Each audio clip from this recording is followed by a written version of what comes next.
श्री स्वामी समर्थ. नमस्कार मंडळी. महाराष्ट्रात हा सण शिमगा या नावाने ओळखला जातो. होलिका दहन हे फाल्गुन पौर्णिमेच्या प्रदोष काळात केले जाते. तर या दिवशी जवळपास प्रत्येक घरामध्ये होळी साजरी केली जाते. जे लोक होळी पेटवतात त्यांच्या घरातील सर्व नकारात्मकता निघून जाते. तसेच घरातील आजारपण, वाईट लहरी, क्लेश यासारख्या गोष्टीसुद्धा निघून जातात. होळीची पूजा केल्याने आपल्या हातून काही चुकीच्या गोष्टी घडल्या असतील तर त्याचे सुद्धा क्षय होत जाते. तर आजच्या व्हिडिओमध्ये मी तुम्हाला होळीच्या दिवशी तुम्हाला तुमच्या घरामध्ये काही वस्तू आणायच्या आहेत. तर त्यापैकी एखादी वस्तू जरी तुम्ही आणली तरीही चालेल. त्यामुळे आपल्या घरामध्ये सुख, शांती, संपत्ती, धनसंपत्ती भरभरून येईल आणि माता लक्ष्मीचा आशीर्वादही मिळेल. तर त्या कोणत्या वस्तू आणायच्या आहेत हे मी तुम्हाला सांगणार आहे. तर त्यासाठी व्हिडिओ शेवटपर्यंत पहा. पण त्याआधी तुम्ही चॅनेलवरती नवीन असाल तर चॅनेलला नक्की सबस्क्राईब करा. लगेचच आजच्या व्हिडिओला सुरुवात करूयात. होळीची पूजा करण्यापूर्वी भगवान नरसिंहाचं ध्यान करावं आणि त्यानंतर मग भक्त प्रल्हादाची पूजा करावी. चंदन, अक्षता, फुलं अर्पण करून नमस्कार करावा. त्यानंतर होळीची पूजा करताना पूर्व किंवा उत्तरेकडे तोंड करून पूजा करावी. होलिका दहन म्हणजे काय? तर बघा, आपल्या घरातील, मनातील, आजूबाजूच्या वाईट विचारांचा नाश करणे. त्यामुळे या दिवशी प्रत्येक जणांनी आपल्या आपल्या घराच्या समोर अंगणामध्ये छोटीशी का होईना एक होळी बनवली पाहिजे. तर या होळीसाठी तुम्ही लाकडी ओंडके किंवा शेणाच्या गोवऱ्या वापरू शकता आणि होळी बनवू शकता. होळी बनवण्यापूर्वी तेथील जागा स्वच्छ करून तिथे सडा टाकायचा आहे. आणि मग होळी बनवायची आहे. होळीच्या भोवतानी छानशी रांगोळी काढायची. त्यावरती हळदी कुंकू टाकायचं. त्यानंतर थोडंसं पाणी आधी अर्पण करायचं. होलिकेला हळदी कुंकू, अक्षता, फुलं व्हायची, हार घालायचा, अगरबत्ती ओवाळायची आहे, आरतीने ओवाळायचं आणि मग त्यानंतर होळीमध्ये नैवेद्य ठेवायचा आहे. तर या दिवशी विशेष करून गावाकडे तरी पुरणाचा नैवेद्य केला जातो. तर तो आपल्याला होळीमध्ये ठेवायचा आहे. त्यानंतर नारळ फोडायचा. होळीमध्ये आपल्याला दक्षिणा देखील टाकायची आहे आणि त्यानंतर सर्व पूजा वगैरे झाल्यानंतर मग आपण होळी पेटवायची आहे आणि अग्निदेवतेला मनापासून नमस्कार करायचा आहे. तर या दिवशी आपल्याला होलिकेचं दहन हे घरातील सर्वांनी नक्की पाहायचं आहे, कारण ते आपल्या मनातील नकारात्मकता जाळून टाकतं अशी मान्यता आहे. त्यामुळे घरातल्या सर्वांनी होलिका दहन हे पाहायचं आहे. होळी पेटवल्यानंतर मग 5 फेऱ्या होळीच्या बाजूने पाणी टाकत मारायच्या आहेत. तर अशा पद्धतीने आपण होळीचा सण साजरा करायचा आहे. आतापर्यंत आलेल्या सर्व अडचणी या अग्नीमध्ये सोडून पुढे जायचं असा अनेकांचा समज आहे. होळीच्या दिवशी किंवा त्याआधी आपल्या घरामध्ये काही वस्तू मी यापुढे तुम्हाला सांगणार आहे. तर त्या वस्तू आपल्या घरामध्ये असणं गरजेचं आहे. तर या वस्तूमुळे तुमच्या घरामध्ये देखील सुख, शांती आणि धनसंपत्ती भरभरून येईल. तर या दिवशी आहे हुताशनी पौर्णिमा म्हणजेच होळी. आणि सगळ्यात आधी पौर्णिमा म्हटलं की आपण माता लक्ष्मीसाठी अनेक उपाय करत असतो. तर काही ठिकाणी बघा, होळीच्या आधी किंवा होळीच्या दिवशी घरामध्ये नक्कीच काही वस्तू खरेदी केल्या जातात. त्यामुळे आपल्या जीवनामध्ये आनंद टिकून राहतो. कोणत्याही प्रकारच्या त्रासाला सामोरे जावे लागत नाही. तर या दिवशी काही उपाय केले तर देवी लक्ष्मी नेहमी घरामध्ये वास करते. जीवनात सुख, समृद्धी येते. कारण पौर्णिमा ही तिथी माता लक्ष्मी आणि भगवान विष्णू यांच्या पूजेचा दिवस आहे. त्यामुळे या दिवशी माता लक्ष्मीला प्रसन्न करण्यासाठी आपण वेगवेगळे उपायसुद्धा या दिवशी करू शकतो. तर मी आता तुम्हाला काही लक्ष्मीकारक 5 वस्तू सांगणार आहे. तर त्यापैकी तुम्ही एक जरी यापैकी खरेदी केली तरी त्याचा तुम्हाला नक्कीच लाभ होईल. आणि सर्वांना खरेदी करण्यासारख्या वस्तू आहेत. कारण अनेक वेळा असं होतं की अनेक प्रयत्न करूनही आयुष्यामध्ये यश मिळत नाही किंवा घरामध्ये सुख समृद्धी येत नाही. घरामध्ये वास्तुदोष असू शकतो. तर मग घरामध्ये सुख, समृद्धी आणि शांती आणण्यासाठी कोणत्या गोष्टी कराव्या किंवा कोणत्या वस्तूंची खरेदी करावी हे आपण यापुढे जाणून घेऊयात. तर त्यातलीच पहिली वस्तू आहे तर ते म्हणजे आंब्याच्या किंवा अशोकाच्या पानांचं तोरण. हे आंब्याच्या पानांचं तोरण किंवा अशोकाच्या पानांचं तोरण कोणालाही विकत घेणं शक्य होतं. शहरी भागामध्ये हे आपल्याला बनवणं शक्य होत नाही. शक्यतो विकत आपण घेऊ शकतो. किंवा मग गावाकडे आंब्याच्या झाडाची पानं तोडून किंवा अशोकाच्या झाडाची पानं तोडून तुम्ही घरीसुद्धा हे तोरण बनवू शकता. ज्यांना हे तोरण बनवणं शक्य आहे तर त्यांनी या दिवशी नक्की बनवायचं आहे. तर होळीच्या दिवशी तुम्ही तुमच्या घराच्या मुख्य दरवाजावरती असं तोरण नक्की लावा. आंब्याच्या किंवा अशोकाच्या पानांचं तोरण हे तुम्ही नक्की या दिवशी लावायचं आहे. होलिका दहनाच्या दिवशी सकाळी हे तोरण लावणं शुभ असतं. असं तोरण लावल्यामुळे आपल्या घरामध्ये नकारात्मक ऊर्जा प्रवेश करत नाही, उलट सकारात्मक ऊर्जा प्रवाहित होते आपण बघा, दररोज आपल्या दरवाजावरती आर्टिफिशियल फुलांचं पानांचं तोरण आपल्या मुख्य दरवाजावरती लावत असतो, पण ते फक्त शो पुरतच असतं, दिसायला फक्त छान दिसतं.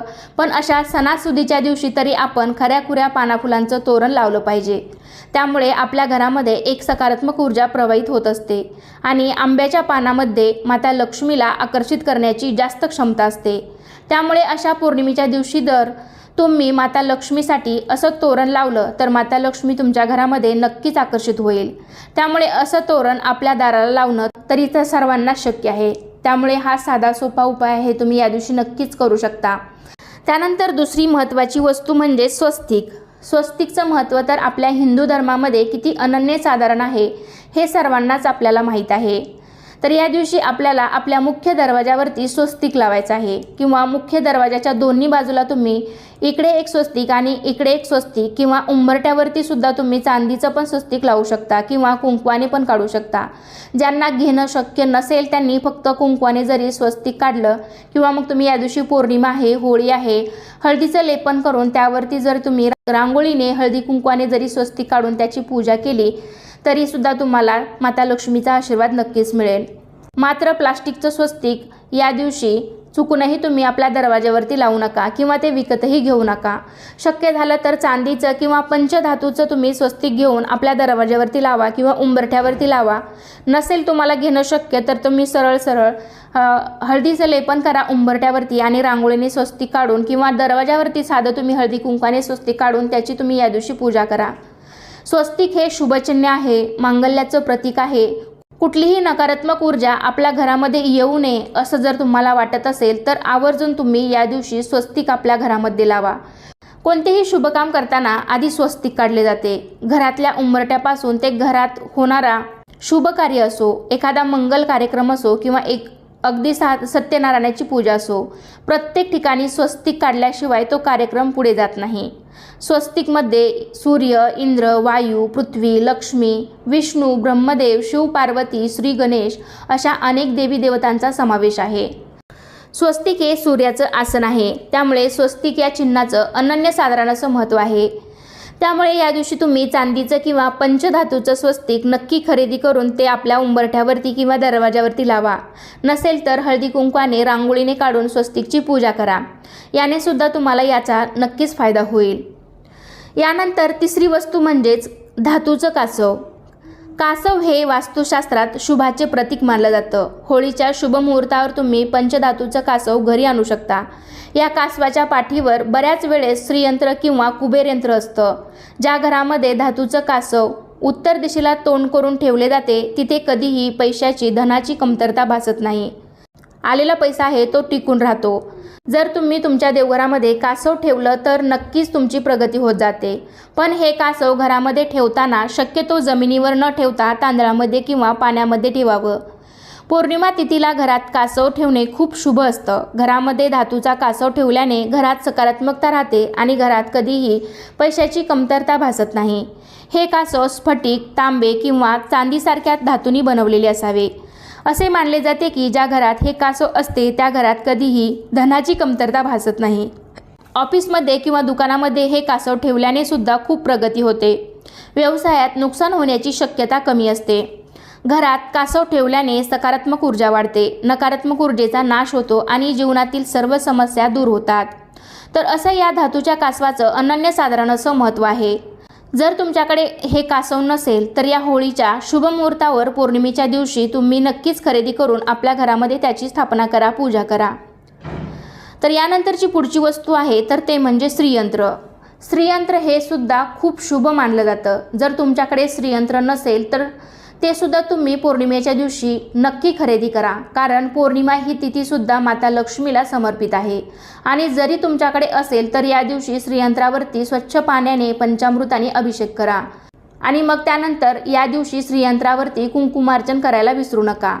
आणि जरी तुमच्याकडे श्रीयंत्र नसेल तर या दिवशी श्रीयंत्र नक्की खरेदी करा. श्रीयंत्र हे भगवान विष्णू आणि माता लक्ष्मी यांचं आसन मानलं जातं. श्रीयंत्राच्या प्रभावाने देवी लक्ष्मीच्या कृपेने व्यक्तीला कधीही धनाची कमतरता भासत नाही. यासह घरामध्ये सुख, शांती आणि समृद्धी नांदते. देवी लक्ष्मीच्या कृपेने प्रत्येक कामात त्या व्यक्तीला यश मिळते. उत्पन्नाचे नवीन स्तोत्र निर्माण होतात, कर्जमुक्ती मिळते। तर श्रीयंत्राची पूजा तुम्ही लोभाच्या भावनेने नाही तर सुख शांतीच्या भावनेने करा। श्रीयंत्रावरती अभिषेक करताना एखादा महालक्ष्मीचा मंत्र किंवा श्री सूक्तमचं पठण करा। असं म्हणतात की श्रीयंत्रामध्ये अष्टलक्ष्मी वास करते। त्याचबरोबर धनलक्ष्मीची कृपा प्राप्त व्हावी त्यासाठी श्रीयंत्राची पूजा करणे जास्त लाभकारी ठरते। ही पूजा केल्यामुळे लक्ष्मी मातेचा विशेष आशीर्वाद मिळतो। त्यामुळे आपल्या घरामध्ये लोक श्रीयंत्राची स्थापना करतात। ही पूजा विधीपूर्वक केल्यास घरामध्ये सुख, शांती, सौभाग्य आणि समृद्धी कायम टिकून राहते। तर अशा प्रकारे हे श्रीयंत्र खूप प्रभावी मानले जाते। त्यामुळे या दिवशी तुम्ही नक्की खरेदी करा। असेल तुमच्याकडे तर अभिषेक करून त्यावरती कुंकुमार्चन करायला विसरू नका। यानंतर पुढची आणि शेवटची वस्तू म्हणजेच दक्षिणावर्ती शंख। शंखाला विजय, समृद्धी, आनंद, शांती, प्रसिद्धी, कीर्ती आणि लक्ष्मी यांचे प्रतीक मानलं जातं। शंख हा भगवान विष्णूंना समर्पित आहे। असं म्हणतात की जिथे शंख आहे तिथे लक्ष्मी देवीचा वास असतो। प्रत्येकाच्या देवघरात छोटासा का होईना शंख असतोच। पूर्वी तर कोणत्याही शुभकार्याची सुरुवात करण्याआधी शंखनाद केला जायचा आणि आजही काही घरांमध्ये रोज शंखनाद केला जातो। कोणतेही कार्य शंखाशिवाय अपूर्ण असतं अशी मान्यता आहे। आयुर्वेदानुसार शंख वाजवणं खूप चांगलं असतं। त्यामुळे घरातील सकारात्मक ऊर्जा वाढते आणि जो माणूस शंख वाजवतो त्याची तब्येतही चांगली राहते। देवी लक्ष्मी, माता दुर्गा आणि भगवान विष्णू यांच्या हातात दक्षिणामुखी शंख आहे। ज्याचे तोंड दक्षिणेकडे उघडते त्याला दक्षिणावर्ती शंख म्हणतात आणि असा शंख घरामध्ये ठेवला जातो। त्यामुळे घरामध्ये धनधान्याची कधीही कमतरता भासत नाही। घरामध्ये शंख असेल तर रोज देवाबरोबर शंखाचीही पूजा करा। याने देवी लक्ष्मी, भगवान विष्णू सुद्धा प्रसन्न होतात। जो शंख पूजेसाठी ठेवला आहे तर त्याला वाजवू नका, नाहीतर घरामध्ये वादविवाद होतात। तर त्या शंखामध्ये तुम्ही नेहमी पाणी भरून ठेवावं आणि जो शंखनाद करण्याचा शंख आहे तर त्यानेच शंखनाद करावा। त्यामुळे तुमच्याकडे जरी शंख नसेल तर या दिवशी तुम्ही होळी पौर्णिमेच्या दिवशी नक्कीच खरेदी करू शकता आणि त्याची पूजा आपल्या देवघरामध्ये तुम्ही दररोज करू शकता। यामुळे आपल्या घरामध्ये सुख, शांती, समृद्धी नांदेल आणि भगवान विष्णूसह माता लक्ष्मीचाही आशीर्वाद आपल्याला प्राप्त होईल। तर आता आपण ज्या काही 5 वस्तू पाहिल्या तर त्या सर्व लक्ष्मीकारक वस्तू आहेत, लक्ष्मी प्राप्तीसाठी आहेत आणि पौर्णिमेला आपण लक्ष्मी प्राप्तीसाठी अनेक उपाय करत असतो, त्यांची विधिवत पूजा करत असतो। त्यामुळे माता लक्ष्मी आपल्यावरती नक्की प्रसन्न होईल, आपल्या घरामध्ये तिचा कायम वास राहील।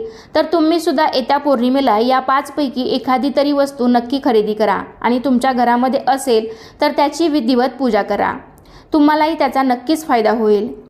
तर कसा वाटला तुम्हाला आजचा व्हिडिओ नक्कीच मला कमेंटद्वारे सांगा। व्हिडिओ आवडला असेल तर व्हिडिओला लाईक करा, तुमच्या फ्रेंड फॅमिलीमध्ये शेअर करायला विसरू नका आणि असे छान छान माहितीपूर्ण व्हिडिओ पाहण्यासाठी आजच आपल्या चॅनलला सुद्धा नक्की सबस्क्राईब करा। चला तर पुन्हा भेटूया अशाच एका छानशा आणि माहितीपूर्ण व्हिडिओमध्ये। तोपर्यंत धन्यवाद। सर्वांना श्री स्वामी समर्थ।